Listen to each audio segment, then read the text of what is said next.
into the Eric Zane Show podcast, a daily show where I discuss news, nonsense, and my personal adventures from the Baldwin Ace Hardware Fear Bunker Studio. Baldwin Ace Hardware, a beacon of DIY awesomeness in the Northland. Let's get after it. I need questions for Dear Meathead. My dad will join me in 57 minutes for another rip-roaring edition of Dear Meathead. If you have questions for Dad, please send them along. A couple might have slipped through the cracks, so if you don't hear yours, please don't be hurt. I have a couple sources that I gather the questions. Facebook, when I make the little post saying, hey, you got questions for Dad? Leave them here in the comments or send me an email. Eric@ericzaneshow.com is the preferred way. If you could just grab your mobile device, Eric@ericzaneshow.com, subject line, Dear Meathead, and ask away with a question. Technically, I've got one in the hopper from Tim D., who is trying to trick his wife, trying to throw her off of the trail on something. He wants to know if it's okay to lie to his wife. We'll cover that. So send them along, Eric@ericzaneshow.com. Happy Fireversary to me. More on that later. One of the key players during the drama of Fireversary 4 years ago will join me on the show to discuss what was going through this person's mind on the day that it went down. Now, a lot of people, when they see Fireversary, they're like, oh, yeah, well, boy, 4 years ago is when he was fired from Free Beer and Howlings. It seems longer. Well, this is the Fireversary that it has nothing to do with that. Now, this is history. Fireversary is history. Free Beer and Howlings is ancient history. The Fireversary, the first one, in fact, the most important one, this one, is from the BBL show. Discuss some of that with you. Update on Damar Hamlin. This young man, 24 years old, went down like a ton of bricks in that Monday Night Football game. Story that's kind of captivated the whole world. His uncle spoke out. He spoke to CNN. We're going to hear from him right now as to some of the details. Audio check, video check. Damar Hamlin's uncle. It's heartbreaking seeing him like that, right? I mean, you know, we were in Pittsburgh watching it on TV, and his little brother was there with us. And when he seen his brother drop like that, and when I tell you I never seen him cry or scream like that, like we were trying to calm him down, like, yo, it's okay, you know, he'll gonna get back up, he'll be back in the game, you know, woo. Next thing you know, it's 10 minutes later, they're doing chest compressions. It's a half hour later, they still not playing yet. I'm like, yo, what's going on? What's wrong with my nephew? And then, like, when I say, like, now we were all in the room crying, man, we were all in tears, man. And I'm not a crier, but, like, I've never cried so hard in my life, man. Just to know, like my nephew basically died on the field and they brought him back to life.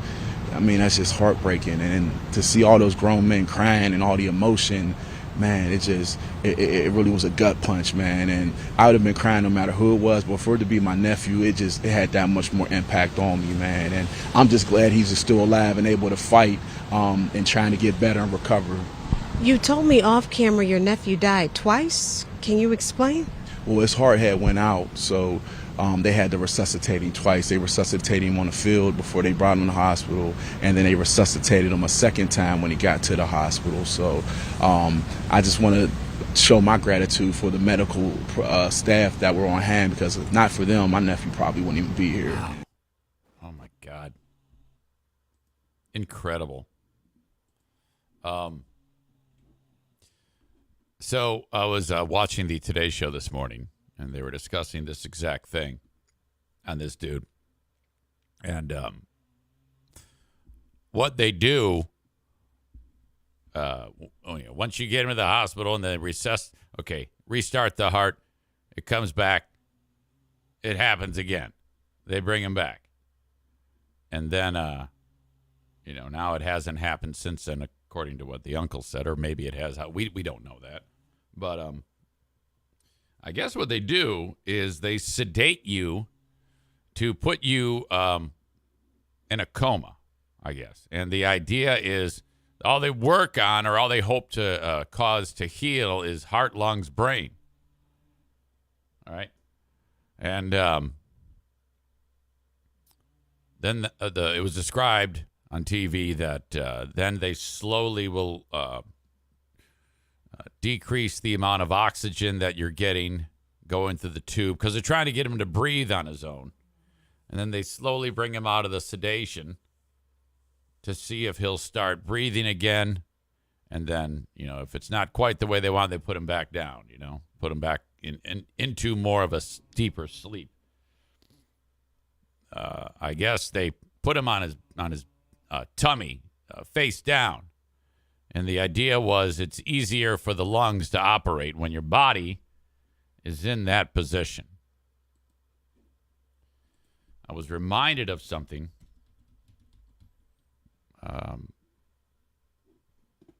This has happened before. A guy's name was Chuck Hughes. Played for the Detroit Lions. And this is before my time. But this is the scene in 1971. If you see this larger picture,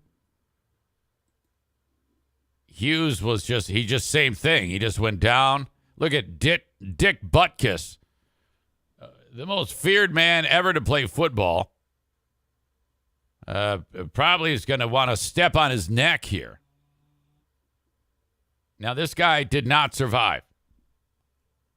Happened in Detroit. He was a receiver, 28 years old, and he caught a pass, and he got hit by two defenders, Chuck Hughes did. And when that happened,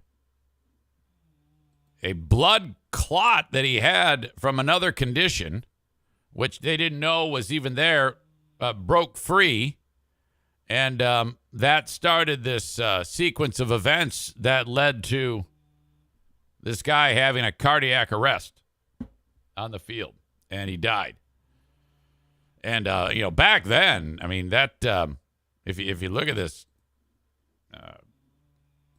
they didn't have any type of real medical services. Hell, they were just pounding on his chest. I don't even think what they knew about CPR was the same as what they know now. Here they are working on the dude. And then this guy here in the plaid pants is just like, fuck it. And the sideburns, 1971. Holy shit. Can you believe the fashion? They're taking this dude off the field. Now, Chuck Hughes' wife is still with us today. And so is Chuck Hughes' son. Chuck Hughes' son is like my age. So, Mrs. Hughes was watching this unfold with Damar Hamlin. And she's like, oh, my God, I couldn't even go back to bed knowing whether or not this guy was, if he was, I needed an update, Mrs. Hughes was saying. But, so this has happened in the past, and I guess it brought all sorts of emotions back to her and the family. Of course, Chuck Hughes' kid was only one at the time, but he's, kind of like making the rounds now on this whole story. And, nothing but the best. Hopefully this guy will turn it around. The whole world is just responding to this thing. That charity, the kids' charity, was a big story. That Damar Hamlin has for the toys, and I tell you what, these kids are going to have a lot of great toys for a lot of years because of this. And hopefully he'll be able to get the news and be able to have a normal life. I don't know A lot of people's brains, they might be like, boy, I wonder if he'll ever be able to play football again. I don't think anybody's really thinking about that, but it has come up. Yuri Fisher of the Detroit Red Wings, who I had on my show on BBL, speaking of Fireversary, years ago. I forgot why we had him on, but we had him on, and he's the guy, same thing. Heart stopped on the bench, Red Wings game. It was an awful situation. It was really tight, cramped quarters behind the bench, and they had to administer CPR right there with all the fans looking down on him. Oh, my God. And they ended up canceling the game. Fisher survived, never played hockey again. They determined that there is a heart issue there and not safe to ever play the game again. But, my God. Hang on, coffee. Got to drink it. Stand by. It's got more. There was a lot.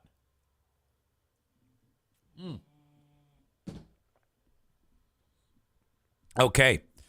Today is the last set of shows until Tuesday of next week. I'm working meticulously on Not the Best of the Eric Zane Show podcast.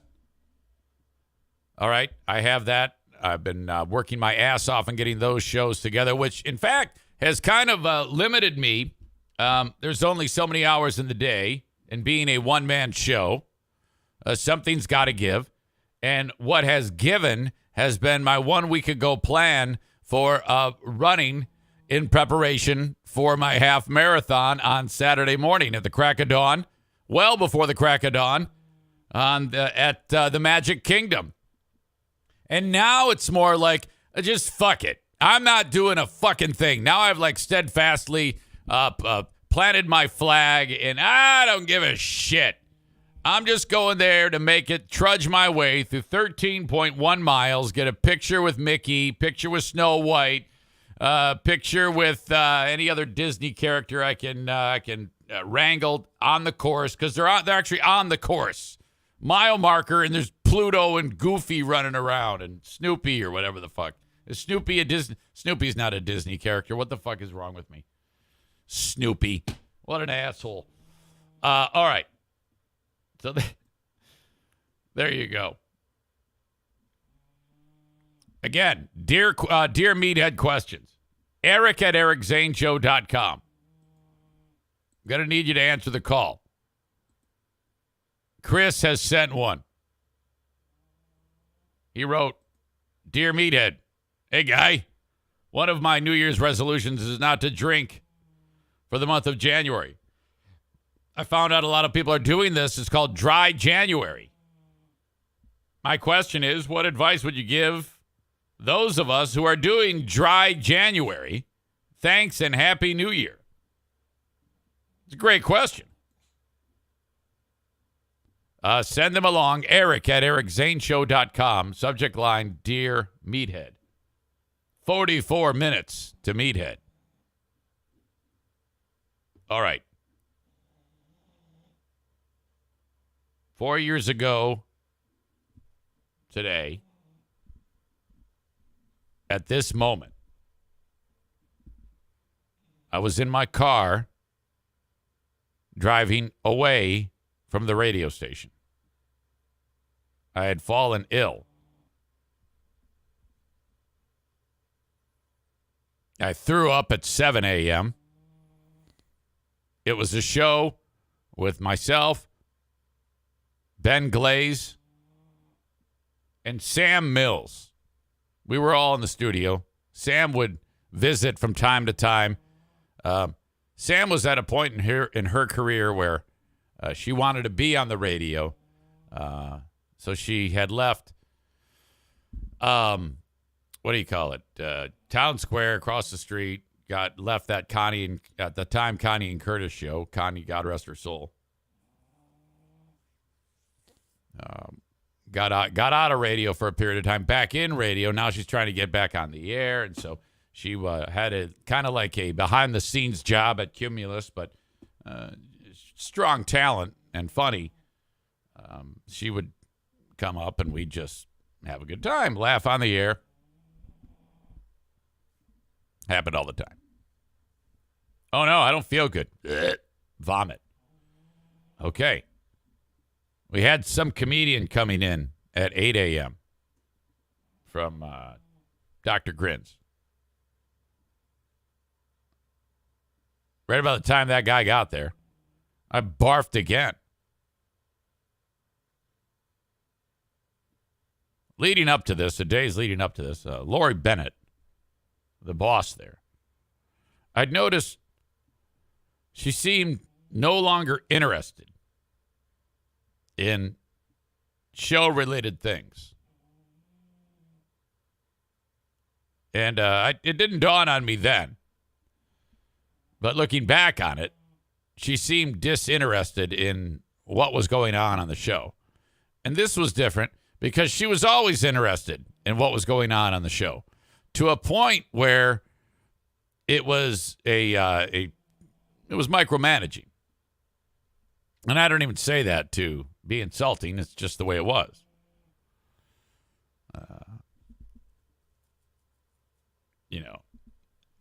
Canceling air check sessions is a red flag because Lori would, okay, gather around, guys. You have to sit with me for an hour while I listen to your audio. So that's what an air check is. And they're horrible.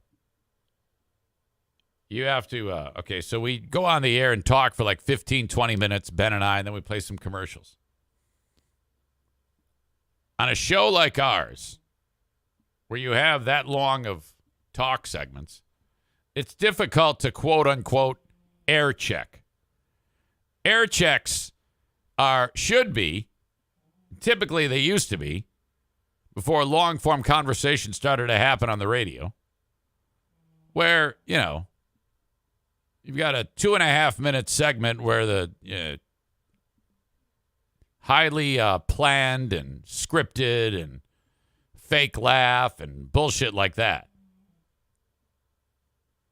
Working on your word economy. Another program director bullshit. Working on incorporating the you factor.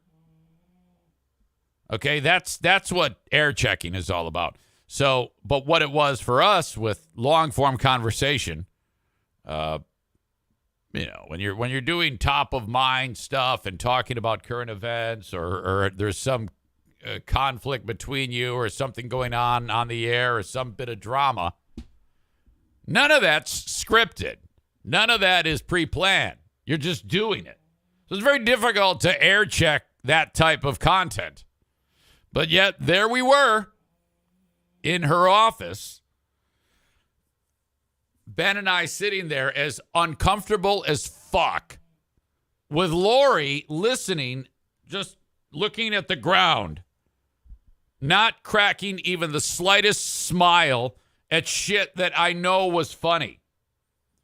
And we're like, this is so fucking awkward. What the fuck is going on here? And she'd sit there and listen. And then the segment would end. And more often than not, she would say, okay, guys, and then offer like nothing. Just like, okay, all right, sounds like we're going in the right direction here.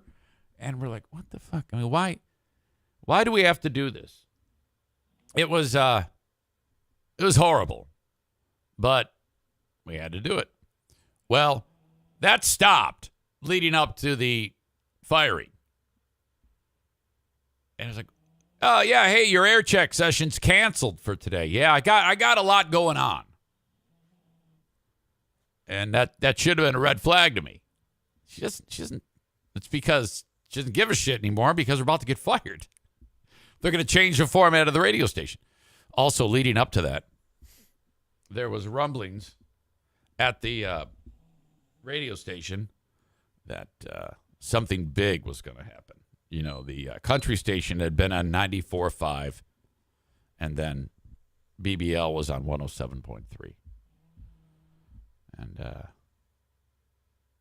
this new general manager named Bruce came in, and he was like a hot shot. And I had cornered him a couple times about, hey, why don't you put a rock station on 107.3? You should put a rock station on, or do something. We need to be put sports on the AM where it belongs, because no one gives a shit about sports talk radio. No offense, Bill, but it's true.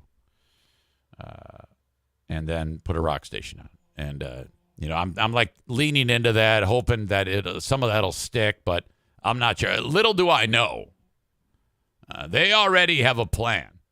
The plan was take the 94.5 country station and move it to 107.3 and fire everybody on 107.3, and then on 94.5 put like fucking new age hippie rock. And everything's like piped in, you put like all these, maybe one or two local jocks, all pre-recorded.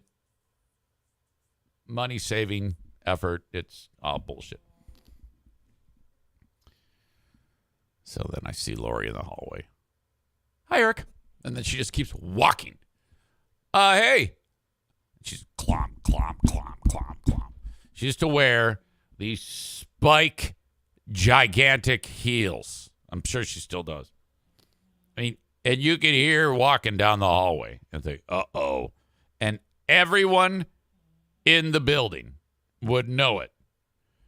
And like, it was always tricky when you hear the heels hitting the floor. Everybody's like, uh-oh, she's moving.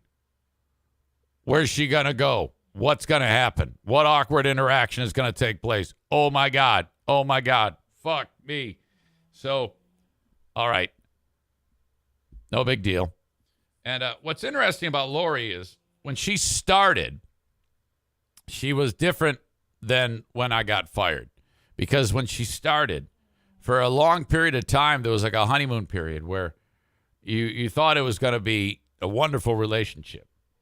She's going to be the type of GM, or not GM, operations manager, who lets everybody spread their own wings and figure things out like they're supposed to. Everybody will be able to do their job.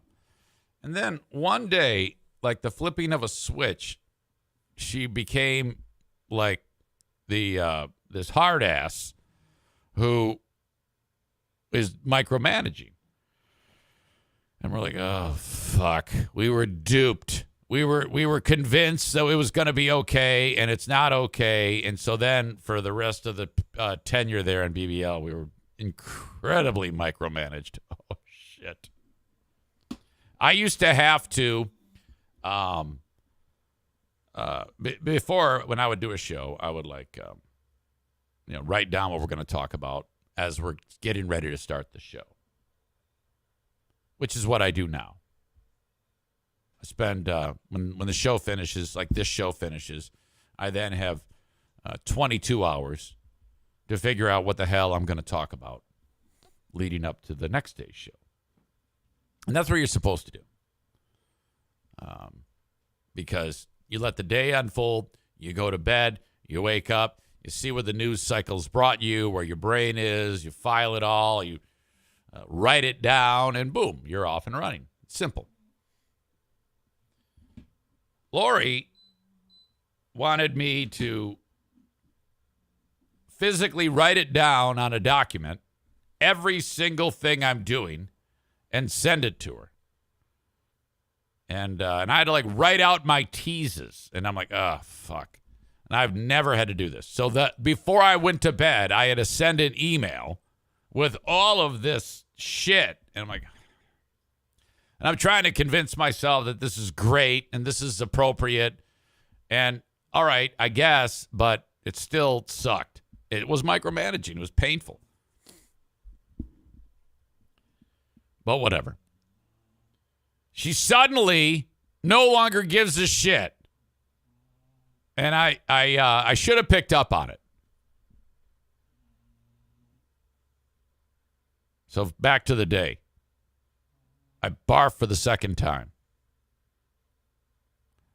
I announced to Sam and Ben, I go, well, it's the Sam and Ben show. Enjoy yourselves. I'm leaving. I send a text to Lori. I'm really sick, and I'm going home. Red flag number 2. No response. Typically, it's like, all right, I actually need to see you to determine if your face is of the right color to go home. And so we'll have to meet at a clandestine location, or perhaps you could do FaceTime. If you could, when you get to the doctor's office, I need to speak with your doctor. It's that level of micromanaging. Nothing. No interaction whatsoever. At the time, I thought, that's weird.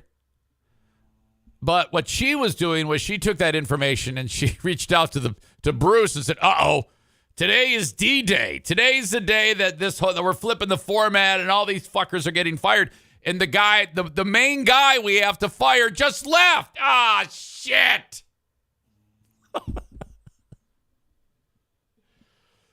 So I drive home. Pull in the driveway. And I remember thinking, it's probably a good idea to very quickly, as these people see me walk in the door and they don't expect me, just say, hey, I'm ill. I didn't get fired. I actually had that thought. My son's wife at the time, girlfriend Aubrey, was there. Well, Jim and Aubrey lived there at the time with the kids, my grandkids. Come walk in and I see Aubrey. I go, hey, don't worry. I didn't get fired. Can you believe that? That's another Zane Adamus thing. Hey, don't worry. I didn't get fired. But I was. Go upstairs. Dan goes, what are you doing here? I go, don't worry. I didn't get fired. I'm sick. I have to go to bed.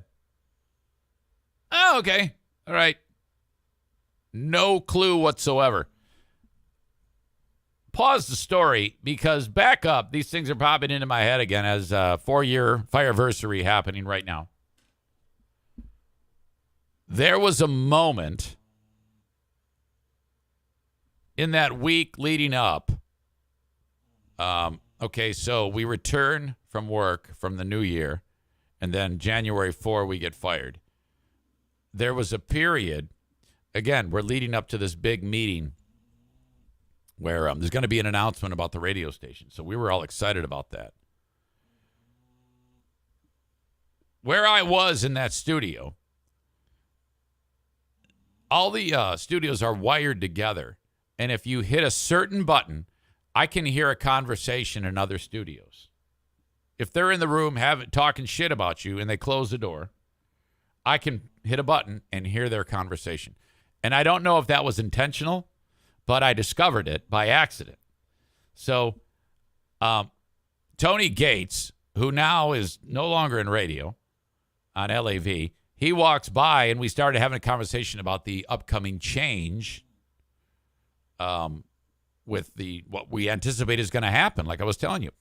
And then he goes into his studio and he closes his door.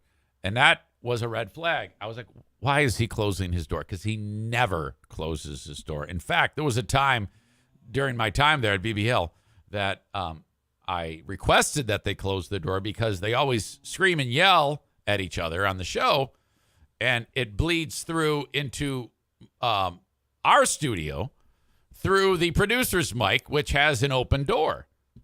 We share a room. And that was like a international event because I simply asked to close the door because Tony's a psychopath. But anyway, I digress.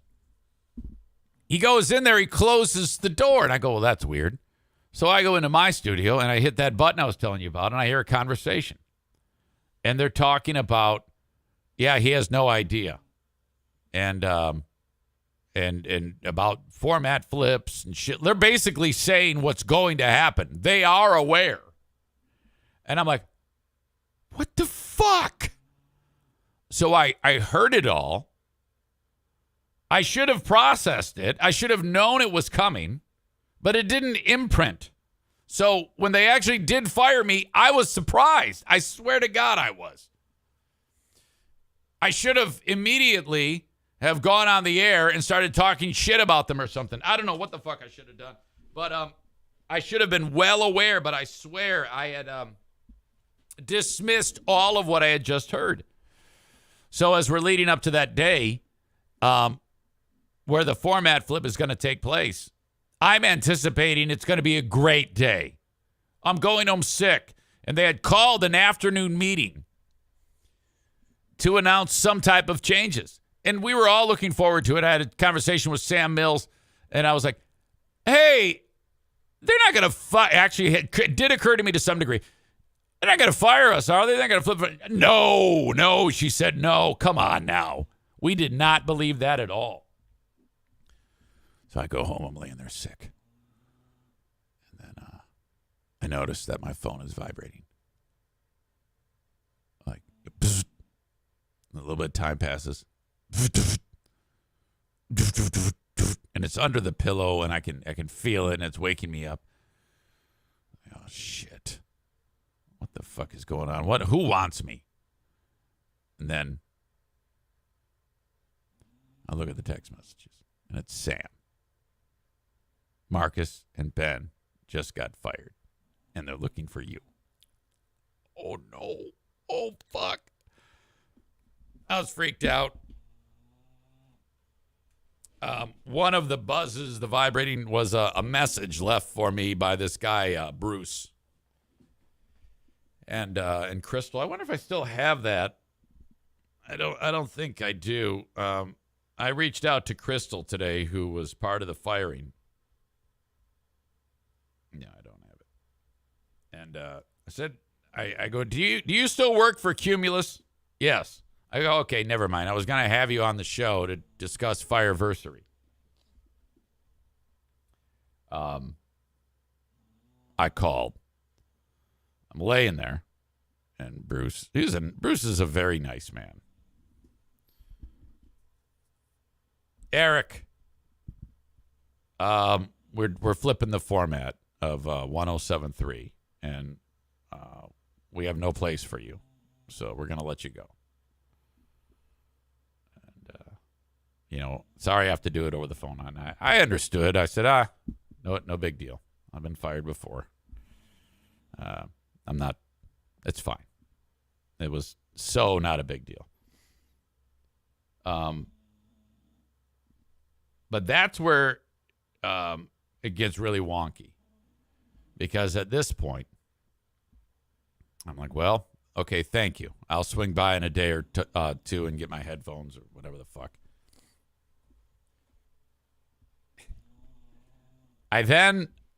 All I have is a Facebook page. Months prior, I had thought something was bubbling under when Ben and I got in that fight, and I thought I was going to get fired. So I prepared like my website and the Patreon. I had that ready to go. Still no real organization of how the podcast would work out, and I didn't have any intention while laying there sick and did not think anything about a daily show and this being a source of income and sponsors. None of that even crossed my mind. Didn't know how, really. Hell, the first several shows were with a cell phone and a teeny tiny notebook computer with no computing power whatsoever.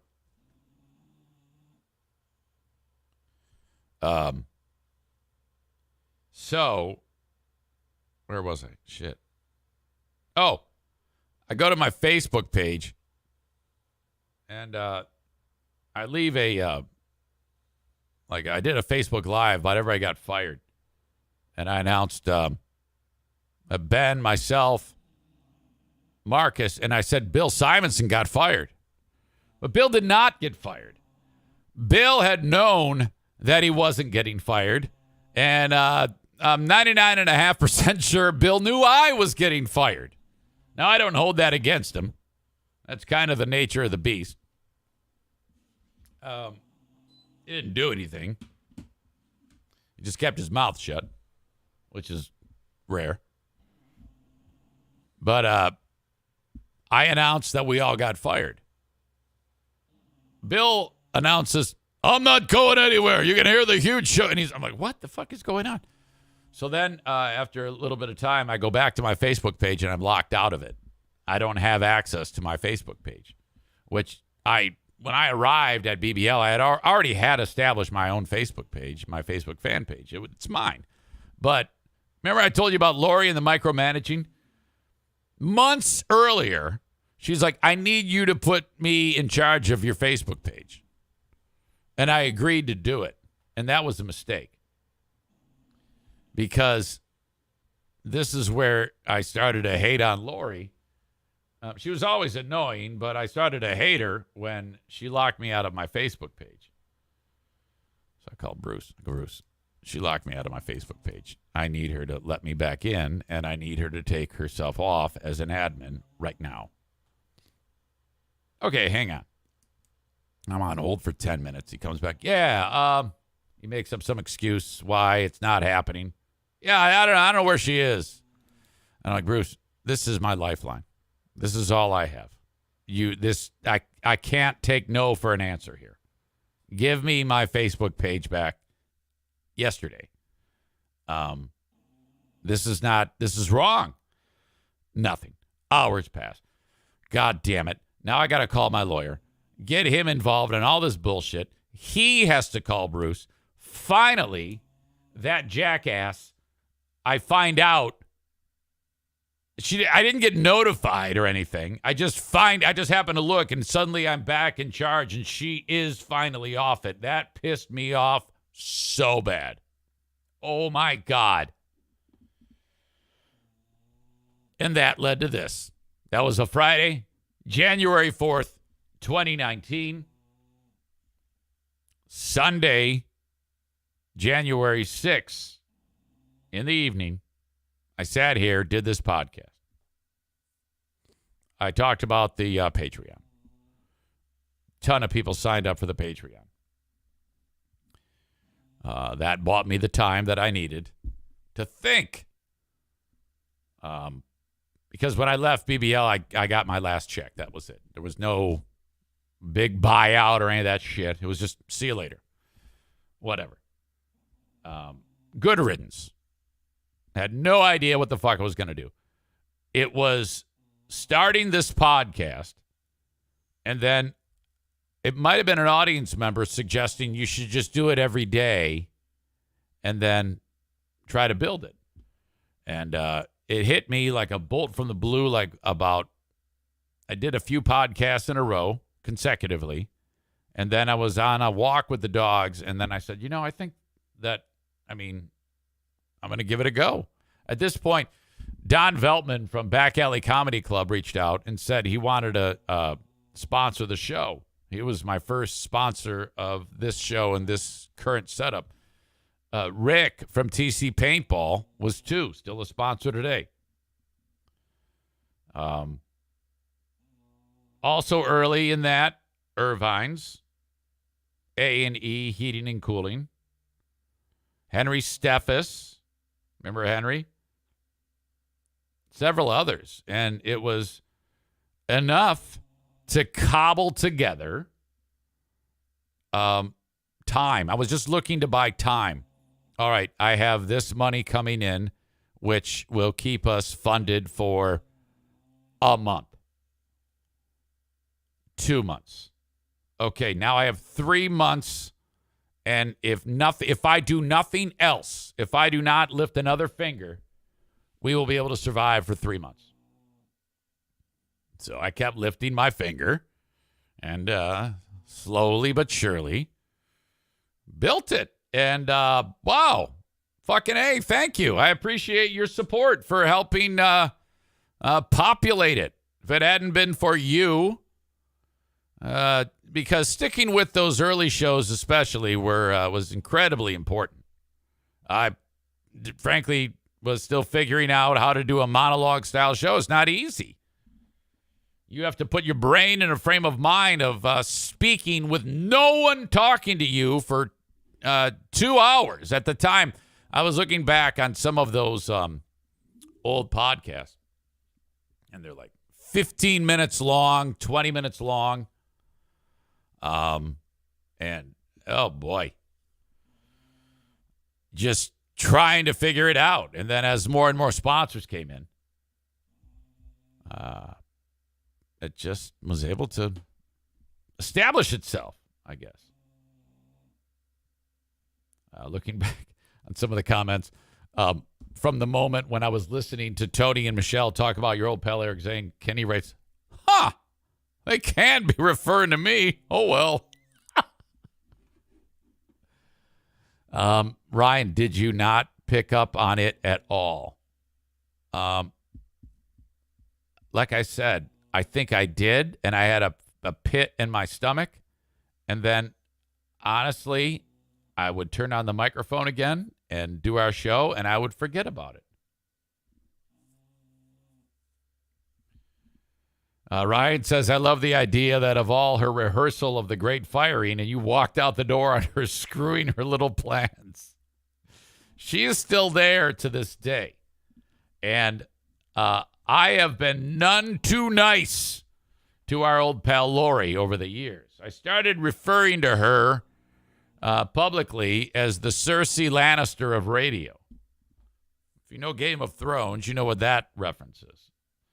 And then, full disclosure, there was a moment that we worked together, and she said to me that she was hurt by some people years ago because they said she looked like Steven Tyler from Aerosmith, which I'm like, fuck. You don't want to say that to me because that's going to stick in my brain. You never want to let someone know where your goat has been gotten, especially an asshole like me. So after she tried to steal my Facebook page, that's all it took. Then every time I have an opportunity, I'm posting a picture of Steven Tyler and saying that the Cersei Lannister of radio has struck again and shit like that. And I know for a fact that message hit the mark. And there was a couple other things that I know it was bad. So at that point, we're sworn enemies. She's still there to this day. There was a moment in time when I was trying to get the LAV job after Tony got shit canned. And I sent a letter saying, hey, sorry about all that shit talk. And she did not respond. That was like, there's no fucking way. And they ended up going with somebody else. Nice guy, too, who was the new guy in there. His name was Greg. But that's kind of it. That's where that's where it's been. And since that day, January 4, 2019, it has been wash, rinse, repeat. With no micromanaging, no red tape, just me and the stupid microphone and the puppy dogs. There's been some hiccups along the way with all of the Zaniac nonsense. Oh, God. Lessons learned, to be sure. But we're still standing and actually stronger than ever. And so I couldn't be happier. Thank you. More on this in a bit. I will have one of the key players from all of that drama join me. All right. Questions for Dear Meathead once again. Eric at ericzaneshow.com. Holy shit. I still have just 2 questions. This may be the shortest episode of Dear Meathead. Need I remind you? Dad will be 89 in March. I don't want to sit around and make up fake questions. I would rather have you tap your brain about what's going on in your life and send me a question. Simple. A simple, short question. Hey, Meathead, what do you think about blank? Hey, Meathead, I need my garage door repaired. What should I do? If you start to take Meathead for granted, there is going to come a day when you're like, damn, I miss him. I should have listened to Eric and sent a question when he asked for that type of engagement from the audience. So I'm just giving you a little pep talk.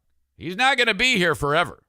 There is going to come a day when we will not be talking to my dad. And I would say it's the near future. So don't let this opportunity slip by. What are you doing? You have an opportunity to ask my dad, an absolute legend, who's been with us for years now, a question on Dear Meathead. Eric at ericzaneshow.com.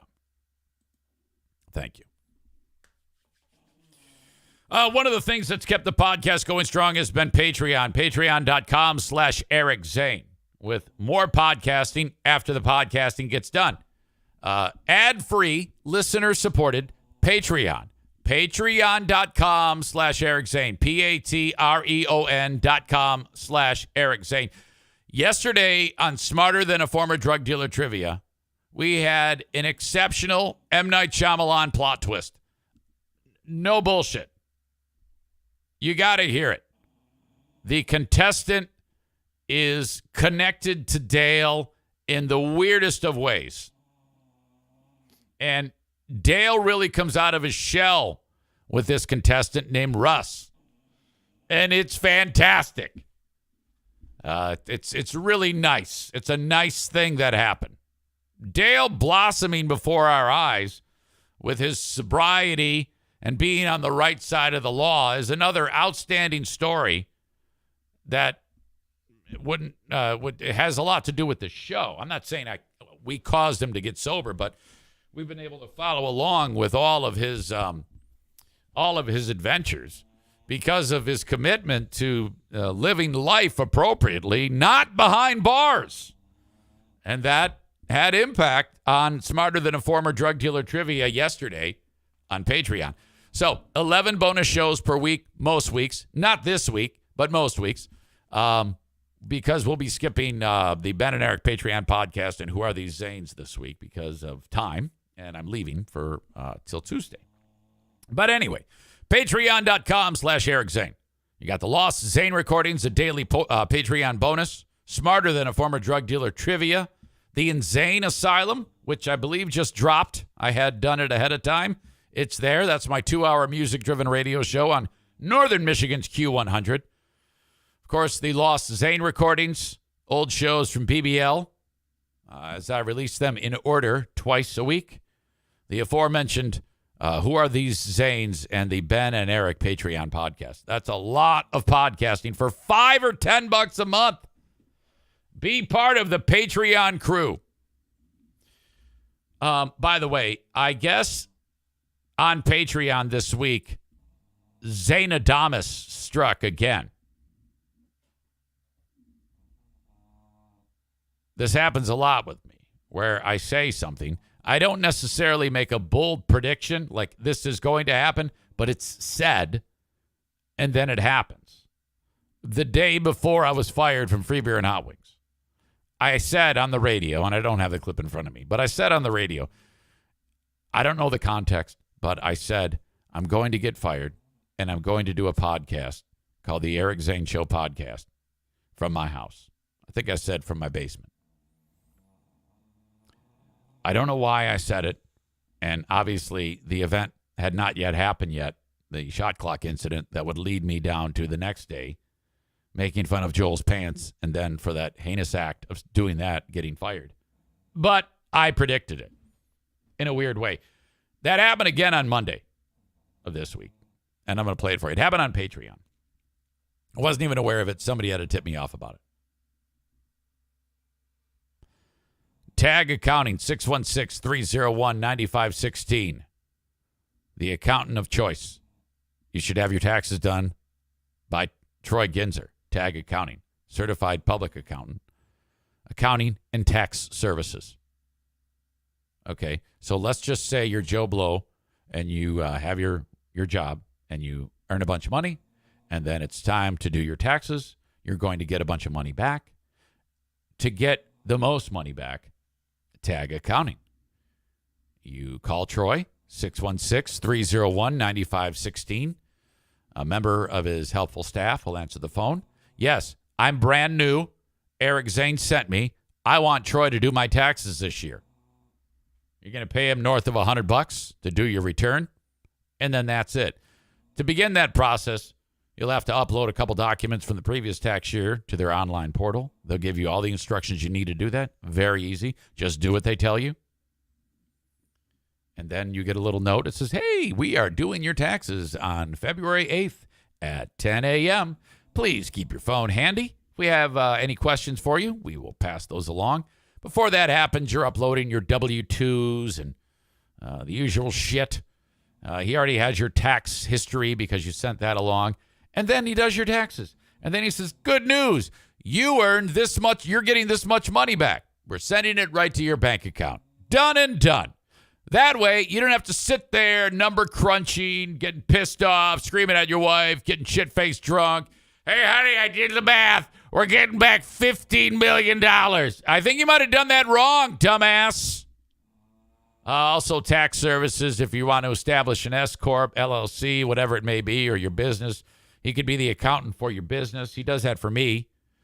Troy helped me because he made what this is into what's known as an S-Corp. This is the extent of my knowledge about this shit. Eric, you need an S-Corp. And I go, okay, does that help me? Yes. All right.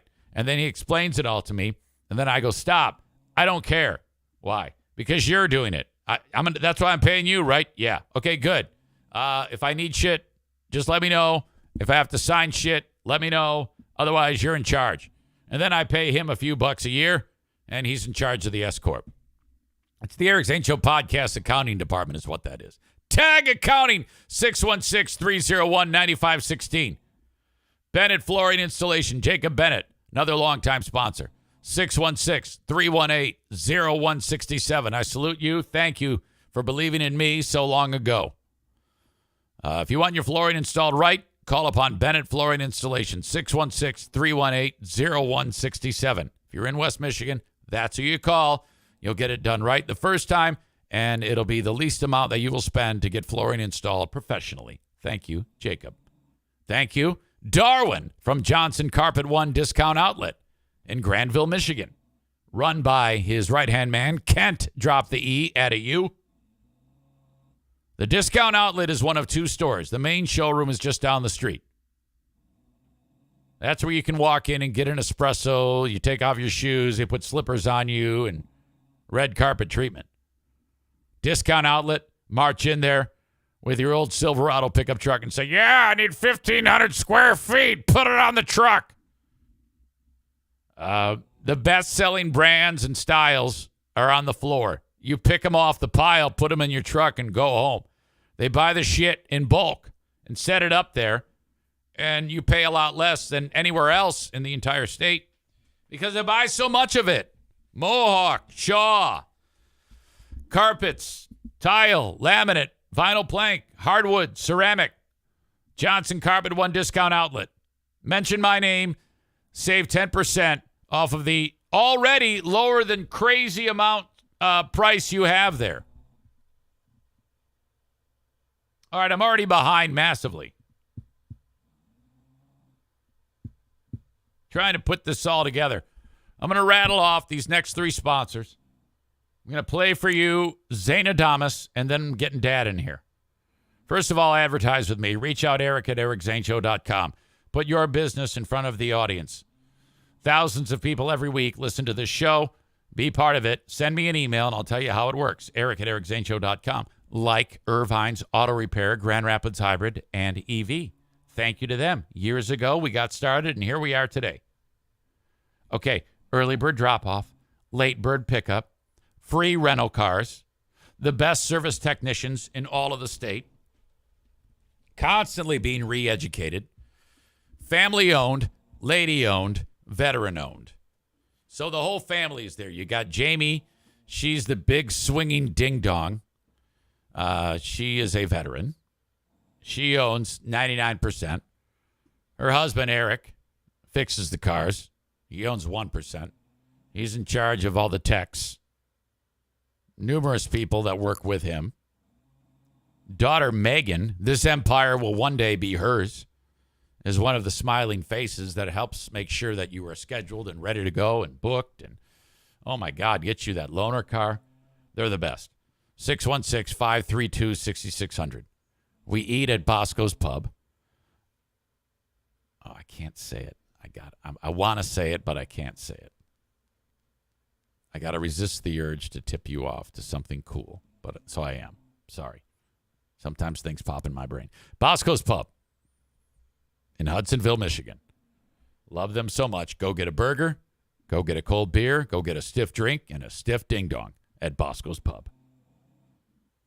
My Policy Shop Insurance, Frank Fuss. Have Frank help you with your Obamacare selection. 616-914-4070. He's also the licensed independent insurance agent / broker to help you every step of the way with Medicare and Social Security or any type of insurance.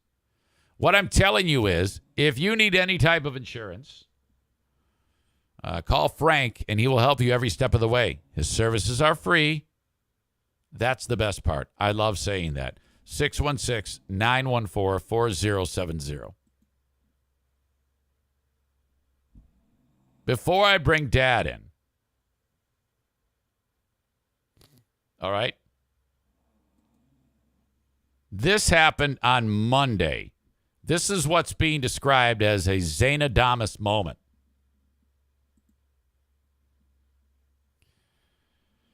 We all know what happened Monday night with Damar Hamlin. Monday during the day, I heard from Patreon member Michael. He said, Xanadamus, you kind of called the Damar Hamlin problem, the thing that happened to him. And I was like, wait, what? What are you talking about? He goes, yeah, cardiac arrest. And I'm like, wait, I honestly do not remember. Quite often when I do the show, I don't have a recollection of the things I say. So, holy crap, I was like, weird. He writes, haven't listened to the Tuesday podcast yet to see if you referenced it, but would yesterday's Patreon be somewhat of a Xanadamus moment when you were talking about the NFL player going into cardiac arrest from a hit? Talking about Damar Hamlin. And I wrote, did I mention something like that? I don't recall. I rarely remember. He says, and then I found it. And I wrote, oh, my God. He says, just the fact that you said the words cardiac arrest when you were talking about a football injury. So this is what he's referring to. It was when Kayvon Thibodeau hammered Nick Foles on the field of the Indianapolis Colts. Saying he's dead. Holy shit. Watch this. Third down for, here comes Thibodeau. Look at Thibodeau with the sack. Back at the 41. Okay, I think he's having some type of seizure, perhaps. I think he hit him so hard, he's seizing. Oh, my God. And third down for, here comes Thibodeau. Thibodeau. Thibodeau Okay, so now watch this. with the sack. If you think, well, maybe he doesn't know because he's looking straight up in the air. Okay, all right. Back at the 41. But his teammates going, yeah, good job. Meanwhile, Foles is going into cardiac arrest, it looks like.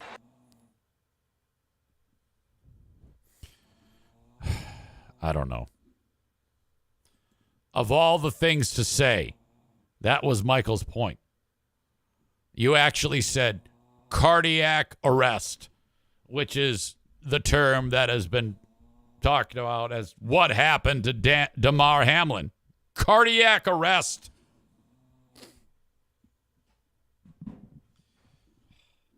Of course. Whatever you do, don't talk about that on any large platform because then everybody will want to kick my ass like fucking Skip Bayless. All right. It is time for Dear Meathead.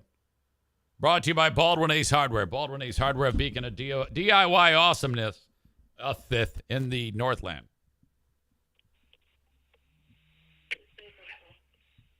Morning. Hey, Dad. How you doing? Good morning to you. How's it going? Oh, not too bad. Yeah. You got clouds on your end of the world? It's a little cloudy here. You got the same thing? Oh, this is totally blocked up. I mean, it's a fog, but I barely can see across the street. Well, yeah, that's what happens sometimes. You get a little foggy. Yeah, that's kind of creepy, isn't it? It really is. I haven't seen that in a while.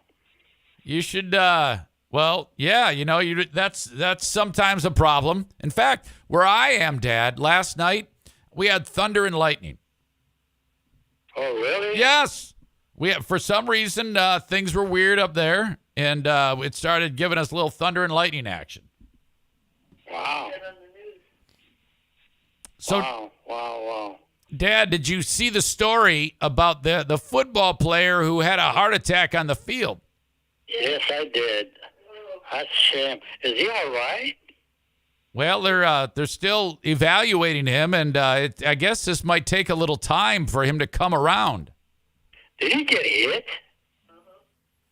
Yeah, he was tackling the guy, and then, I mean, it looked like any type of tackle that you'd see a million times, and so that was why it was kind of strange. All of a sudden, this poor guy's on the ground, and he had a heart attack. Wow. Young guy. Yeah, he's 24 years old. What the hell? I don't get it. There was a dude for the Red Wings that had that happen to him a number of years ago. I remember that. That was same scenario. Yep, exact same. And he survived. He's still he doesn't play hockey. He never played hockey again, but thank God that he's okay, I think getting hit in the chest has a lot to do with that. I do too. Yeah, sometimes you take a shot right where your heart is, and your heart might kind of like have a hiccup or whatever the hell. And oh my God! Oh, Jesus! A young guy. That's a shame. Yeah, that well, really is a shame. I sure hope that he comes around and everything's gonna work out just fine. I hope so. I pray God that he'll be all right. Right on. Wow. Okay, Dad. So we're just a few days removed from our terrific get-together party that we had. Me, you, Joanne, Diana, Kevin, Cece the dog. It was... That was great. Oh, it was... That was great. Yes. And you're cooking. Holy cow. Yeah, I love doing that. I think that's a real passion of mine, and I love making food. I couldn't believe you were so involved in that. Oh yeah, you guys were enjoying the football game and eating hors d'oeuvres and having a and I was like, and we just finished everything that you cooked. I know it. You had some leftovers, and that's the way it should be. It's nice to have someone cook for you, and then you can just relax and spend time. And I like those types of settings when it's just a handful of people together. Well, I was amazed at your involvement in cooking. I really was. When there's like 24 people there, it makes it hard because you can't really talk to anyone. No, I know that you're concentrated, and then kept on going. You were like a little bunny rabbit. Yes. And I'm just delicious. We finally. I mean, you cook so damn much. Well, yeah, we that leg of lamb had made. Those you can actually chop that up and make sandwiches out of it. Yeah. Well, we can't do nothing now. We ate it all. Good for you. Good for you. We didn't waste none of it. That makes me happy. Thank you. I want to thank you, Joanne. Thanks for that beautiful, delicious meal. Especially thank you. Oh yeah. Yeah. Well, yeah. She's always on her feet. She needs to take a break. I know. Dad, we saw the Lions destroy the Bears, and now the Lions they have one more game, and they got They got an outside chance of making the playoffs. Did you hear that, Dad? I heard that, but why is it that they say an outside chance? They sound strong. They sure do. There's one playoff spot, and there's just 3 teams left that have a chance at it.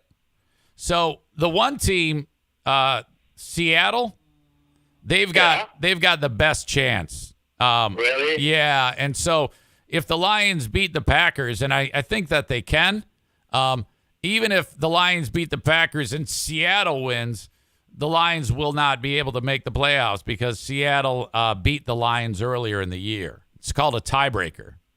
Oh, wow. Yeah, but if Seattle lays an egg and the Lions win, then the Lions can get in. So the 2 things we have to pray for.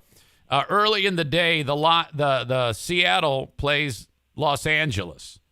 And get beat. Yeah, if they lose, the Lions are playing the night game. They moved that game to the prime time slot because it could have huge implications. So then at the start of that game, they will know whether or not they have a shot of getting in. So if they lose, that means that game turns into like a playoff game. Didn't one of our guys get hurt in that game? In the Lions game? Yeah. I don't remember. I was busy. I was busy making dinner. Something sticks in my mind that somebody got hurt. No, that was the one you already. Yeah, maybe you're thinking of the football player who went down from Buffalo. Oh, that's right. DeMar That's Hamlin. right. All right. Let's see here. I've got some questions for you from this amazing audience. And you know what? All right. Amazing people. Yeah, they sure are. They sure are. Let me see what I I got. want to tell them how I care for these people that you got there. They are awesome people. Oh, yeah. Absolutely. They're the best. Tim D. writes, Dear Meathead. What is the name? Tim. Tim. Yeah. Okay. He writes, Dear Meathead, my wife turns 40 in February. God bless her. Yeah, she's happy birthday to her, and he's planning. Yes. He's planning a big thing. He wants to fly her cousin in for the party from California. From where? From California, and okay. And so he says, Meathead, my problem is keeping it a secret. Is it okay to blatantly lie to my wife so that I can keep the secret so it'll be a surprise? Yeah, why not? It's just a little lie. I mean, God. It's a good secret. Yes, it's a good lie. Don't say nothing. Yeah. Hey, surprise is a surprise. Keep it as a surprise. Yeah, it's not like he's lying, like he's cheating on her or stealing money from her or sleeping with kids. No. Go lie. Lie twice. Yes, double lie, really lie, in order to keep that. Yeah, don't say nothing. Nah, just keep your mouth shut. That's right. I agree with you. Absolutely. Absolutely. Somebody knock on the door. Oh my God! Look who's here! Oh wow, it's a surprise. What a surprise! Come on in. Oh my God. Yeah. I don't remember if I asked you this one. Maybe I did. Would you ever tell me if you didn't like a meal that I made? No, not really. Yeah. Everything was on my plate. I ate it. Right, I know. But if, let's say, I made you something and it tasted like a shoe, would you tell me? No. Well, yeah, I would. Yeah, I you would. But if that's where you were. I say, cook it some more. Yeah. Cook it a little longer. All right. What, did somebody tell you that about your cooking? No. She just wanted to know. No. Tom writes, Ruben, can you still sit down and eat a whole loaf of bread by yourself? Oh, my God. I don't think so. I'd eat quite a bit of bread, but not a loaf. Well, maybe a couple of days, 3 days, I'll eat the loaf. You would? Okay. As a matter of fact, we had some bread left over, and we sat there and ate it again. All right, but maybe not a whole loaf in one sitting. No, that's too much. Don writes, my wife wants to keep the thermostat at 70. I want it at 68. What do you think we should try to do to make us both happy? First of all, what's the difference of 2 degrees? You know, what's the big deal? Why does he make... Difference. What, Joanne? What's the difference? What's the difference? Well, okay, so she wants 70. He wants 68. Do you think that they should 69? Yes. Hey, if it's cold enough, keep it at 70. I don't care. They're talking to you. Yeah. I mean, no. I just like the house to be just generally warm. Right. But what's 68 it? or 79 or 120, Yeah. it don't matter. As long as it's a decent warmth that I'm comfortable with it, it don't matter. So you don't think they should 69? No, it just depends on the individual's taste, of what kind of temperature they want. All right. Very good. I think he's going to have to come up with something based on that. No, I can't help him as far as give him an opinion. What they should have. What is it, Joanne? What's the difference? What's Yeah, the a difference? split. If you split the difference, it's 69, right? Yeah. Okay, there you go. That's what you do. Okay. Amy writes, do you remember what you thought when Eric said he wanted to be a radio star? Oh, my gosh. No, I don't remember that. But I do know that I was really proud of him. She also asked, what did you think Eric would be when he grew up? Like, when I'm growing up and making my way through high school and even before that, did it ever occur to you what I don't remember ever having any idea of what I ever wanted to do. I have no clue, really. I wanted him to go to college. I wanted you to go to college. The only reason why I went to college is because everybody told me to go to college. Right. Well, yeah, I thought it was a very significant item that have the education. Yeah, you wouldn't have met Diana. Yeah, Thank God I went. that's right. All right. That's right. I'm writing this down. College is a significant item. Yes, in education. Now, the education could be any type of a thing as far as that goes, but scholastically, that's the best thing in the world. Maureen has a question. She writes, Happy New Year. Did you and Joanne make any New Year's resolutions? Yeah, we went to bed early. Did you hear that? Went to bed early, she said. So we just went to bed early. No, I don't think we made any resolution that I know of. If you made a resolution of not shoveling any more snow, do you think that would be a good idea? No, because I will shovel snow. You told me that when I was at your house that you're not going to shovel snow. No, I have a different style of shoveling. Oh, really? You changed your mind? Yeah. Style made you fall on your face. Yeah, the style is... Hey, that was as freaky could have been. Is that right? You think so, huh? Yes. Well, When you put your shovel down on the cement and just walk behind it, you're not going to fall. I don't know. Well, I'm hoping that you just stay inside and relax. No. Well, I don't know what I'll do. Just hang in there. All right. We'll come back to that. This was as freaky could have been. Well, I'm tired of your freak. Yeah, no more free. If you're gonna go be freaky with your wife. Well, all right. I don't want to hurt her feelings. No, yeah, you got give me an order. This is my advice to you, and I'll leave it at that. Just listen to your wife, and then I will. Everything will be good. No, I will. I have no problem. I have adopted that philosophy, and so should everyone. Because my back is still hurting. So there you go. You see, you don't want to have your face looking like you went 10 rounds with Mike Tyson. Yeah, but listen to this. Would you believe I have scabs pretty thick? Yeah. They all fell off in 3 days.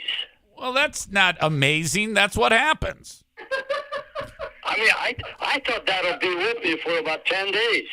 Well, yeah, but you probably picked at him. No, I didn't. I didn't even touch it. Uh-huh. All right, well. One of my kneecaps got a little scar. In fact, I'm looking. That fell off apparently last night during my sleep. Gone. All right. Well, that's a wonderful scab update. No, my body heals in a hurry. Yeah. All I right. have had a lot of reasons to be hurt, Yeah. and then it never, Well, it becomes- does. In fact, if you were to go into your garage and find that finger, it probably grew into a hand. That's pretty funny. You got her excited. Oh my God. She can't stop laughing. Oh. All right, Dad. I got another question. This person writes, "Dear Meathead, I've been married a month. The other night, he writes, I discovered my wife uses mayonnaise to help make her hair grow faster. She claims okay. she claims a lot of other women do it as well. Dear Meathead, how do I get her to stop using mayonnaise on her hair because I don't want to smell it?" Put a slice of bread on it. Did you hear what you answered? Put a slice of bread on it? Slice of bread on it. No, I don't know. That sounds ridiculous. It does sound ridiculous. I don't even know if I believe that. Wow. No, hey, they got all kinds of creams and stuff like that out there just made just for that. So why not go and use some of that instead of mayonnaise? Rob writes, and this is our final question, Dad. Recently, I noticed I've been swearing a lot, and then it hit me. What is your opinion on using bad language, Dad? I hate profanity. I literally hate. If you were my friend Yeah. and were talking to me, you only needed to use it one time, you'd be done with me. Okay. I do not like profanity. Yeah. He continues. He says, for some reason, though, Meathead, it makes me laugh when someone drops a nasty word. And then he says, I'd keep away from him. and then he says, what is your favorite curse word? I don't have them. You don't have one. Of course not. That would be crazy. Oh, all right. I don't know if I can say this on the phone or on TV or not, but it's not a dirty word. Yeah. The word shit. Oh, shit. Well, yeah, I think I say that. I think that is a dirty word, Dad. Yeah, Well, it is a swear word. But I seldom say it. Oh, okay. All right. So all those really bad ones, we're gonna avoid those. But shit is good. You could walk up to McDonald's and say, "Yeah, I'll take that pile of shit." Yeah. Or I can say caca. Okay. Give me some shit. You could say. Now, why would you say that? I Why don't would know. you, I'm just. What would you order that's got You're that the word? hey. You're the one that said it. I'm just taking your words.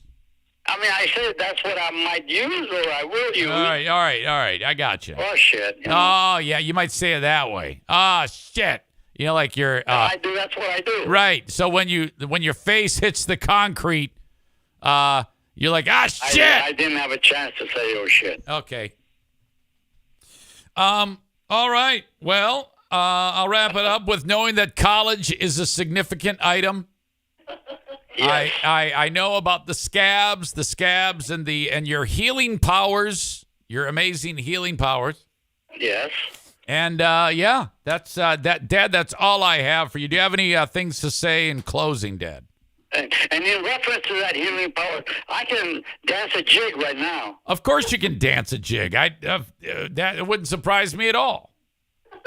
I'm telling you, I got one little tiny little spot on my kneecap. Right. Well, I've seen you dance at the wedding, Jackie's wedding, and there you were out there. That was great. Yeah. I love it. Yeah, it sure was.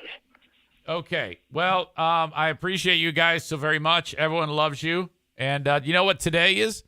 Today is the 4-year anniversary from the last radio place that fired me. Oh, my gosh. It was because of that firing that this podcast started.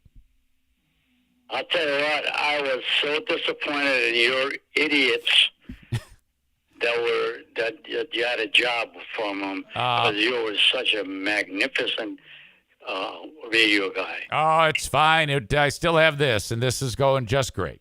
You sure do. Okay. Well, All right. Yeah, I love you guys. Say hello to the family, especially your dear wife. She's a sweet person. Well, everybody loves you. You guys are the best, and I will talk to you soon. Okie doke. Okay, thank you. God bless and stay healthy. God bless and stay healthy. Okay. Okay, love you. Bye. We love you, honey. See you, Joanne. Have a good one, guys. Love you. Bye. All right, bye. There you go. Dear me, Dad. Another spectacular edition. Thank you, guys. I appreciate those questions. Amy says, can you trademark Fireversary? LOL. I think I could. I don't know what good that does me, though. Sounds like something that might just waste my time. Ryan says, Meathead hates profanity. Don't let him listen to more than 30 seconds of this show. You are right. There was a time when he did occasionally listen to bits and pieces online before he joined us, and he heard. And I want to have a conversation with you. Yeah, Dad. You want to talk? I want to talk about your language. Okay. All right. He said his piece. I said, okay. So what do you think about that? I go, I'm not changing anything. I'm still going to swear. Why do you do that? You sound like a trash person. I don't know, Dad.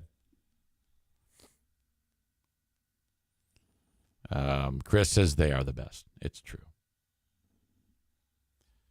Chris laughs at the amount of times I got him to say it.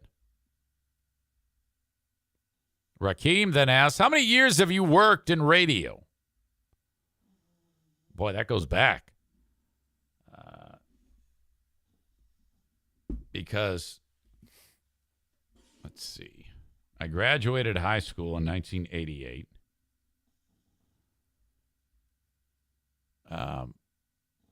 But that school year I graduated started in 87.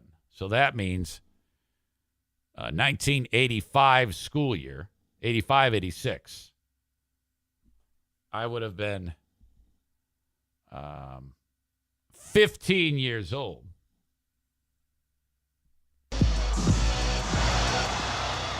Two Live Crew on 89.1 WPHS, your one and only rap station in the city of Warren.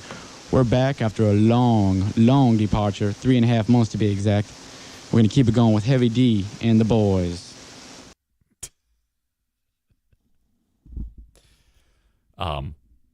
These clips will be an edition of Who Are These Zings? There's more. 89.1 WPHS. That was MC Shy D. Before that, we had Run DMC Together Forever. We're going to keep it going with my main man, LL Cool J. I'm bad. Dick. What a dick. I'm bad. You talk to the main man? You ask for easy rhyme, you talk to the main man. We're back after a long departure. 89.1 WPHS with the Public Enemy. Yeah.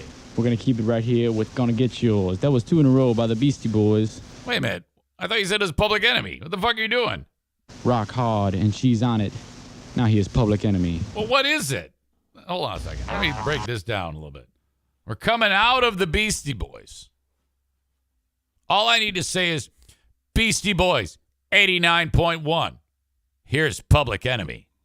That's what I have to do. That's all I have to say. Beastie Boys there, 89.1. You got your main man, Easy Rhyme. Here's Public Enemy. And it's Public Enemy. It's not the Public Enemy, asshole. 89.1 WPHS with the Public Enemy.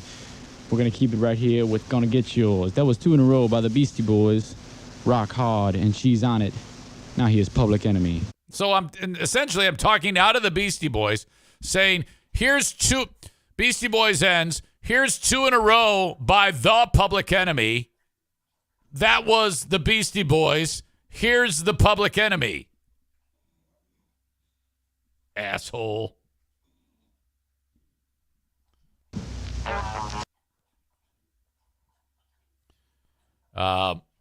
Kenny says, imagine if you tried doing black guy voice and radio puke voice at the same time.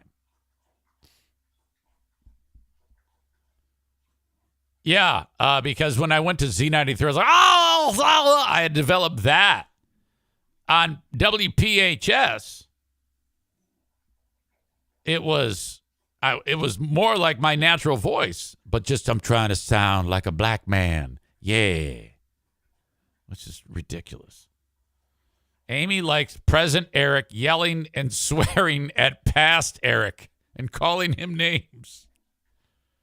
So 85. So 85, 95, 05. Wait a minute. 85, 95, 05, 15.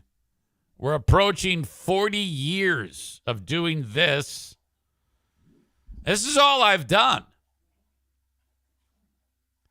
Since that old. I worked a couple of odd jobs at a cabinet shop. In the summers, I didn't actually start getting paid for radio to my $5 an hour job on Z93.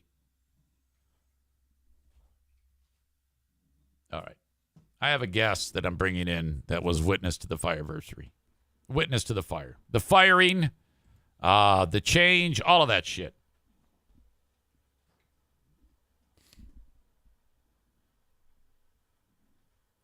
I owe a bunch of ads, but I don't want to do them right now.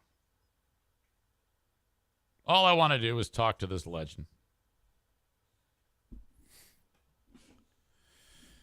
I had high aspirations to be able to do some type of radio with this person. But those ambitions were vanquished on the day of being fired 4 years ago to this day. Ladies and gentlemen, I bring you Sam Mills. Sam Mills. Hello. Sam Mills, hello. Hi. It's been years, for God's sake. It's crazy, though, because it doesn't seem like it's been that long. You have done amazing things, and you have a growing family now, Sam Mills. Isn't that right? 2 kids. Yeah, 2 kids. Almost 1 and 2 years old. So I'm a little busy. My God. It's a little crazy around here. That is exceptional. Now, are you at work right now doing this, or? No, I actually, I work from home. I started my own freelance marketing after I left the corporate world during COVID. Oh, I love that. I love that. Yeah, that's been exceptional. great. So who's watching the little ones right now? You are? No, my mom. Oh, okay. I didn't want kids screaming in the background when you called. Mom lives in the area now? She does. She moved back from Florida. To help take care of the kiddos. Oh, my God. Okay, that's great. I love that. That's a huge win. Huge win. Huge. She couldn't stand being away, especially knowing my in-laws are in town and she would be the grandparent not around all the time. It drove her crazy. Oh, so. Yeah. Oh, that's a power play. So she quickly hauled back here and now she lives in Coopersville, so not too far away. Yes. Okay. So now Sam, this is all remarkable because we have like 2 chapters. The first chapter was when we were both at Town Square, and I was on Freeburn Hot Wings, and you were producing Connie and Curtis. Connie, God rest her soul. I know. Yeah. I know. That anniversary just hit too. Really? I didn't. It's remarkable to think that. It's just terrible to think that such a shining light is not with us. I mean, everybody loved Connie. There isn't. I know. No one had a bad thing to say about Connie. No, it's been. I know, and it's been 2 years since she passed, and it's just, Yeah, she was one of those shining lights, and especially in radio, she was a force to be reckoned with for sure. Now, when we were on Free Beer and Hot Wings, when when you guys came on, we all had an idea. I for sure had an idea that show was very, very prominent and was going to go places. I think Connie was the big catalyst, and I think that bringing Fish in later on also helped quite a bit. And you were part of helping that show grow. How did that all start for you? Well, I was working at Wood Radio at the time. I was the producer over at iHeart on Wood, and just iHeart was awful. I mean, like any radio cluster is, but making no money, and their producer left, and so I applied for the job and met with Tom Cook over there, and immediately Connie and I hit it off. And so got the job offer pretty quick and just help really, really grow that show here, getting on social media and just spreading the word. But, Connie's talent, she was so funny that it just really took off. Yeah, she was very rare because too often, I don't know why it is, but ladies in radio, they don't lead. And I don't know. I think that's kind of strange. It's very strange. It's sad that it's strange, but when I would tell people, they were just kind of like, oh, that's interesting. But you listen to her and you understand why she was the leader. She was just so smart and knew, when something was funny and when to do certain things. She was just a force. Yeah. I'm telling you. Oh yeah, without a doubt. And that was a tremendous loss. As you guys grew, you then were kind of like, I think I wanted to get away from this for a period of time. So you actually stepped away and went into at M Live. Isn't that what you did? I did, yeah. Family friends who worked at M Live kind of got in my ear and just, looking to make more money. Right. And Connie was actually so supportive about it, especially the radio industry. She's like, yes, go make more money, go do it. So I left and went to M Live, and from there, just really, it was digital marketing that I was working in, and really honed my skills with that. And that's when Jeff reached out to me from Cumulus to come there. Cartwright's the dude that was there. He hired me there, and then the idea was bring you on in a capacity with hopes that you would eventually make it to the air. Correct? Yes. Okay. Yeah, that was the hopes. It kind of never came to fruition, but that's what it started out. Come in, help with digital marketing, help with social media. Obviously, we'd like you to be a talent on air. Let's see what this brings. So that's what brought me over there. When you arrived, I didn't have much of a interaction with you when you were at Town Square. It was always passing in the hall. Yep. That's honestly, I don't know why I did that. I think I was getting to the point in my brain that we were like our own thing and we don't talk to anybody, and perhaps a bit of arrogance to some degree. Sure. Did that ever percolate in your group that maybe it came off that way? No, honestly, no. And I think we were in our own world as well. Like, number one, it's 3 a.m. So who really wants to talk to anybody? Yeah. Or 4 or 5 a.m. And yeah, we were just kind of in our own world too. So, Connie would talk to Free Beer and Hot Wings more because she had history with them. Right. But, yeah, other than that, I think we kind of all just were in our own world. So we never had any ill things to say or anything like that. I was always very suspicious because for the last couple of years before I actually left the show, I was not liking Greg at all. So whenever I would see him talking to her, I was like, what the fuck is he saying to her? I promise it wasn't anything interesting because I could hear what they were saying. Oh, okay, good. Nothing interesting at all. Oh man, I had a axe to grind with that guy. I've never gotten over it. It's still as hot now as it was back then. See, and I didn't know Greg that well. I just didn't get to know. I just knew him obviously through Connie, but I didn't get to know them that well. Right. All right. Now, as But then we started to kind of like hit it off, and I don't remember what started it, but we always seemed to be laughing together when we were at Cumulus. Well, what started it, actually, before I was even brought in by Cartwright from MLive, is you had a fill-in for a host. I came in and filled in, and I don't know how that transpired. Yes. I don't remember. Yes, I remember. But that was like our first hit off, was me coming in and being on the show. Right. And I enjoyed that time together because of all the people that filled in. I was like, oh, Sam's great. She said Stu was really solid too. I liked having Stu in there. I liked having you in there. And then as things progressed, you would show up from time to time. And then fast forward to the day, January 4, 2019. Now, I was sharing with the audience that we had many conversations leading up to that day because if you remember, there was a big announcement. They kept promoting, hey, we need everybody to be back at the radio station on January 4 in the afternoon for an announcement. Yep. Well, do you remember? I was filling in on the show for you. Correct. I don't know, again, why they had me, but I was on the show with you guys. Yeah. And you got sick.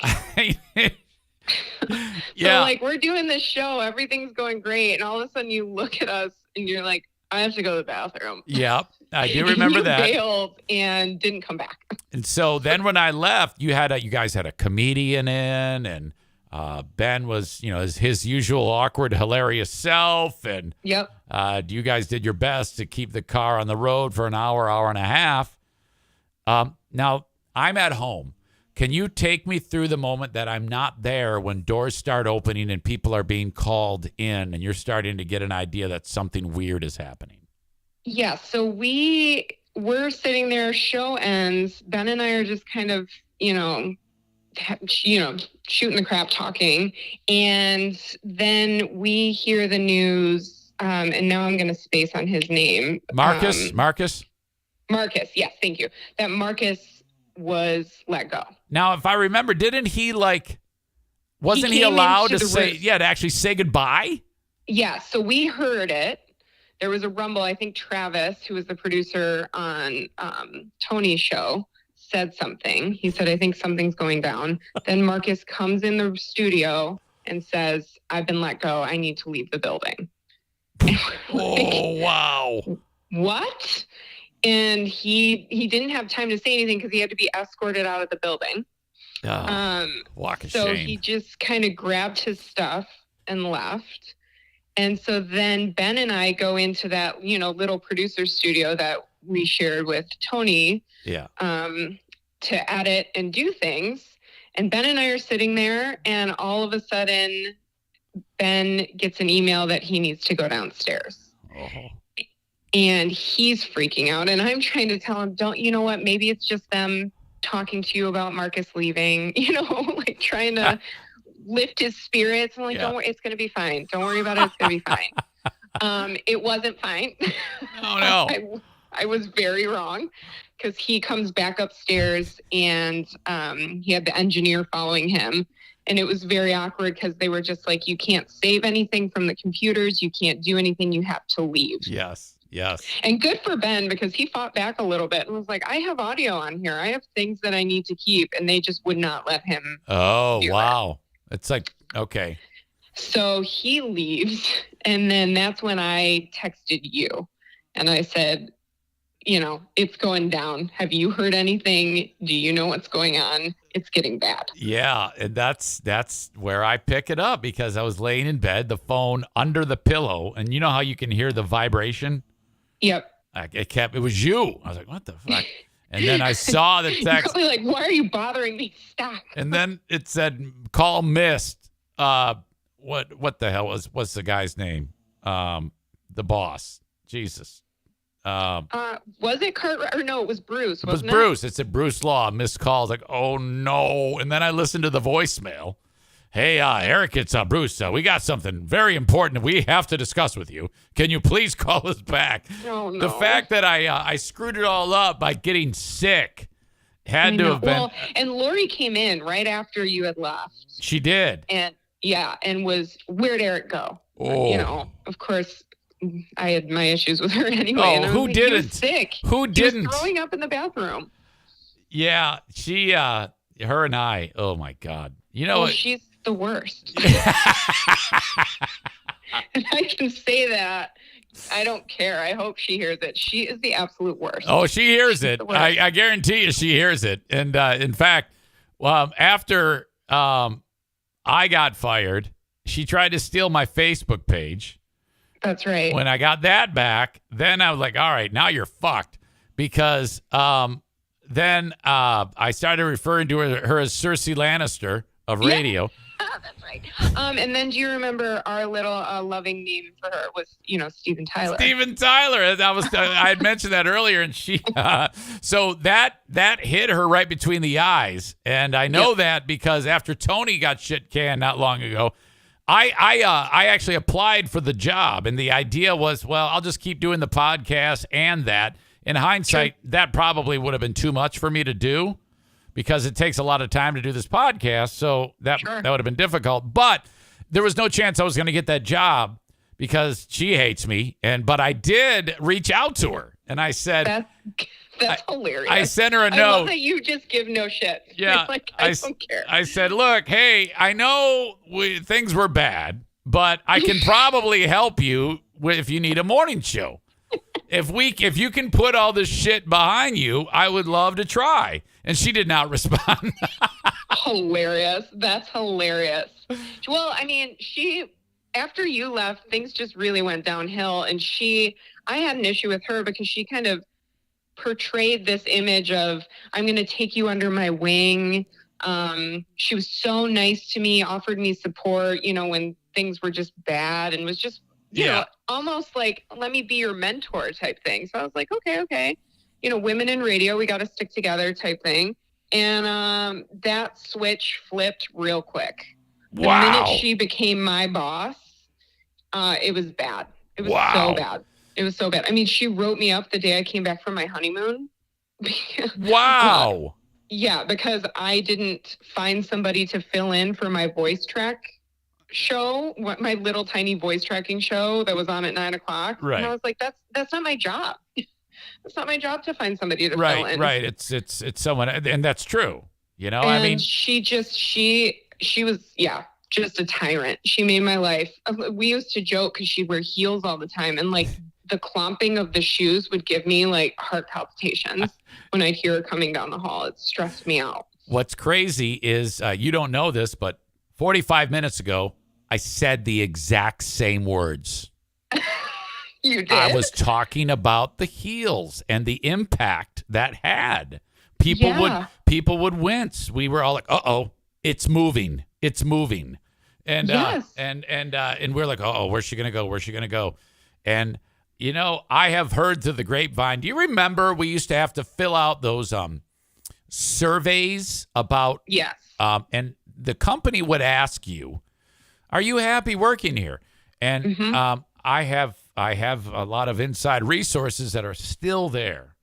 And apparently they still lambaste her, like all the personnel anonymously.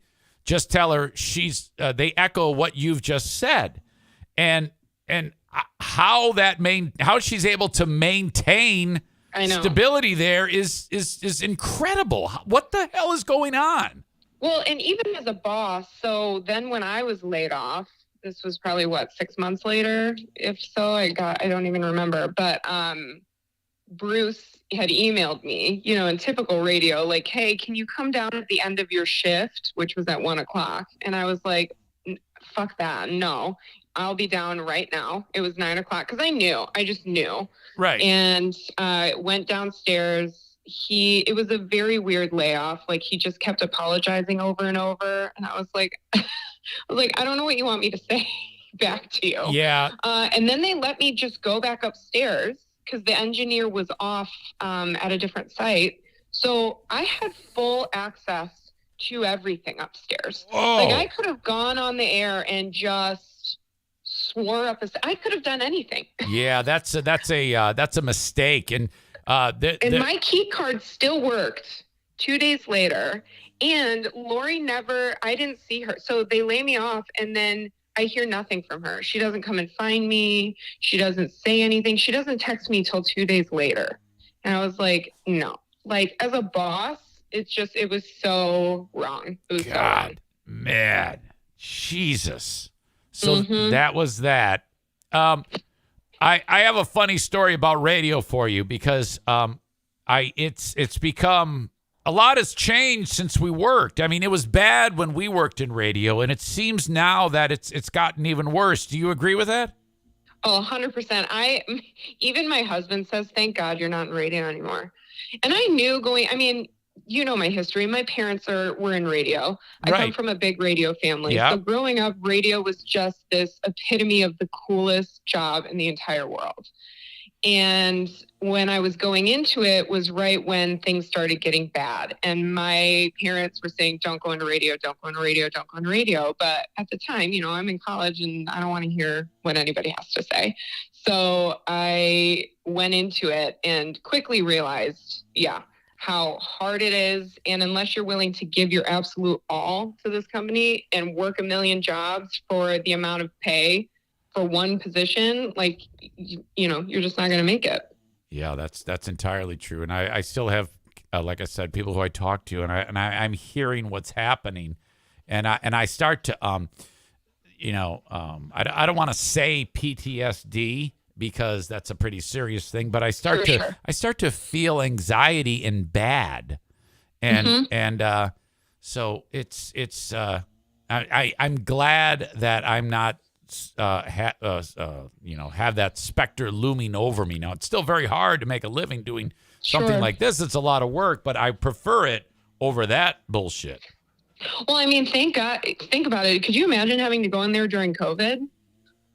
And imagine that shitstorm, what it was. I was like, thank God we got out of there. Yeah, yes. Before that hit, and just seeing how I was shocked. I actually, because I'm so far removed from the radio realm, hearing about Tony Gates, I was shocked to hear that, because it's like, here are these radio legends. I mean, LAV is now a shell. What is LAV without, you know, the main legends that started that radio station? And I know he was getting older but like he's a legend at that station, and so were the other people they let go. It's really sad. There was a time in radio when you look at, like, on LAV, the air personalities, with Deb Hart and Eris Hampers, Kevin Matthews, Gates, Uncle Buck. These were all, and people aren't really impressed with that anymore. They don't care anymore. There's nothing that makes radio stand out. So it's suffering from multiple avenues, content, the persona of it, the dollars and cents part of it is a real catastrophe. So I don't know. Is this something that just dries up and goes away? I mean, I hope not. But I mean, to be honest, it's just with so much content out there now. Obviously, you're in the right realm as far as podcasts go, because, you know, I get in the car and I throw on a podcast, and I feel like the morning shows and stations that are making it have gotten the game right before things started getting really bad, but have been able to grow and maintain. And now, I mean, syndication is taking over. You look at these stations that are big in Detroit, but they're also in Boston, in Florida, and it's like there's no locality anymore. And so I think it's like, technically it's radio, but it almost feels like a podcast because it's being broadcasted everywhere anyway. Right. Yeah, it's all being very much watered down, and not only that, but radio people nowadays, they don't have the willingness to say what needs to be said, or take a stand on stupid assholes that try to tear down the United States Capitol, or stupid Trump, or bullshit like that. No one has the nerve to say that because they're always concerned that they're going to piss people off, you know? Well, in the day and age that it is now, everybody's so sensitive about everything, no matter what side you're on. Right. You know, you can't say the right thing on either side. So it's like people just fly in this middle zone, but there's no content with that. How can you expect to connect with your audience if you're just giving this high level bullshit? So, you know? Yeah, and which is another reason why I think that I was not cut out for being around radio, because obviously I would eventually have gotten fired because I would have done something that pissed someone off. It's gotten worse, not better. Right.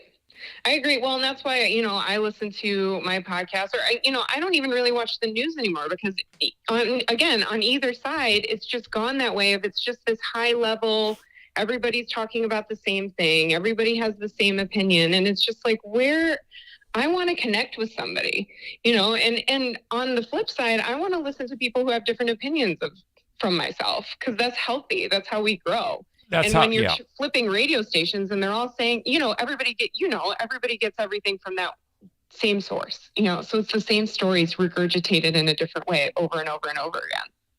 Sam Mills, you're fantastic. I love that you got the family growing and you're doing wonderful things, and you always had a unique perspective. I've always respected it and enjoyed it. You've made a lot of people happy by commenting on the show on this 4-year Fireversary, and I wish you nothing but the best and continued success, and I hope to talk to you further down the road. I agree, and you're doing amazing things. This podcast is great, and I'm just so happy. I'm happy you got fired from that horrible place. Yeah, at the time it was a little wonky, but it ended up working out, It did. All right, miss, have a wonderful day. Give my best to the family, and I will talk to you soon, I hope. Sounds good. Bye, Eric. See ya. Sam Mills, just a start. It's like we had never... It's like 4 years had not passed since we spoke. She's just... That's the vibe I always got from her. You can just sit down and say, hey, Sam, what do you think? And then you're going to get it, boom, right between the eyes. That is a true talent. Doesn't screw around, says what needs to be said, and does it in an efficient manner. That's something that always impressed me and made me think, oh, man, she's great. Holy shit. Oh, fuck. And the idea in my brain was you had 3 people, Ben, Eric, Sam, and Sam being as versed as you just heard, and then Ben, who's just, I don't know what the fuck is going on, just this goof who is just hilarious. I think it was going to be awesome, and I had big plans for that, and boy, it just didn't work. Time out on the field. Bruce, stop. You're killing me. Enough with the pause. He's looking at me like I'm a lunatic.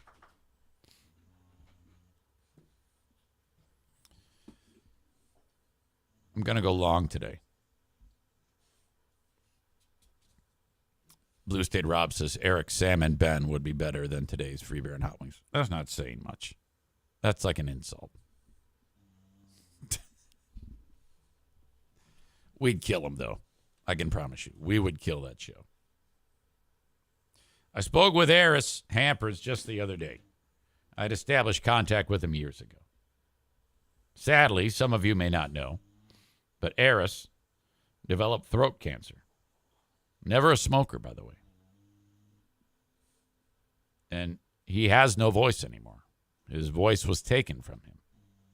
He's still brilliant, though.